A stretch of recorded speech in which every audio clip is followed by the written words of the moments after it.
The UFC rankings are out, and we are ready for UFC 209. I'm Matt Parrino. The rankings being out has nothing to do with this because we're going to predict the future. It's the rematch. Stephen Wonderboy Thompson is challenging the champion, Tyron Woodley, for the UFC welterweight championship of the world. UFC 209, it's going down this weekend. You watched the first one, Fight of the Year candidate. Yep, absolutely. How's this one going to be different? Is it going to be different? Not as good as the first one. No, hopefully it will be. It would be hard. It would be hard for that fight to be as good as the first one. Again, a draw, so uncommon in MMA. I love the fight. I didn't even mind the decision. I liked the draw. I thought that's kind of what it was. We just kind of, this is one of those things where both guys have been doing their homework, and you hope that they kind of don't overthink it and then it, kind of starts sluggish. But even if it does, I think somebody's getting finished in this one. Steven came out and said that he threw too many kicks and he didn't trust his hands enough, let him go enough. Do you think that if he kind of limits his leg kicks in this one, uses his hands a little bit more, he'll have more success? Other than the one kick getting caught, I think, what makes Steven so good is that he mixes his hands and feet up. Maybe it just, wasn't the right amount of this or that, but yeah, he's good. I thought he fought well in the last fight. He'll kick and punch. He's just got to work them together like he usually does. And for Woodley, he employed a very interesting game plan in the first fight. Kept his back up against the fence, kind of like he did against Rory McDonald, where he didn't have a lot of success, but this time it worked a little bit better. Why? I have no idea. I don't know what the strategy is there.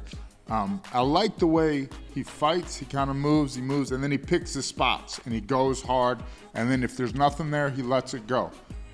He's definitely, he's a more cerebral fighter as well. He's looking for that shot. He's looking for that opportunity to either knock you out or take you down. In the co-main event, it is the fight that everybody has been waiting for. Khabib Nurmagomedov is taking on Tony El Cucuy Ferguson.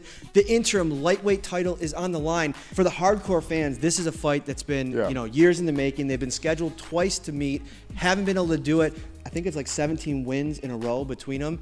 Who wins here? What do you think is going to happen? You don't pick fights. Obviously, I don't know who wins, or I wouldn't do this job. I just go bet money. But I'm excited for this fight. It's two of the most exciting guys around. The one thing that gives me a little bit of, actually two things. The first thing, Khabib got touched by Michael Johnson. Got touched up a little bit, just to the first round, but so that should give whoever fights Khabib good chance, some confidence. The second thing is that everybody that grapples with Khabib, like people my size, say that he's just ridiculously strong and that his mat IQ is just out of control high. However, even as strong as he is and as good as his positioning and submissions are, El Cucuy, he wrestled. He's no stranger to it, and he's so unorthodox. He does weird things. He puts himself in bad spots. I don't know if he can get away with that against Khabib. As always, go to UFC.com, check out the full rankings, and come back next week. Forrest Griffin will still have gum in his mouth.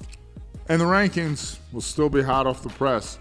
Like when you watch this, we've already shot this days ahead. We have the rankings like secret.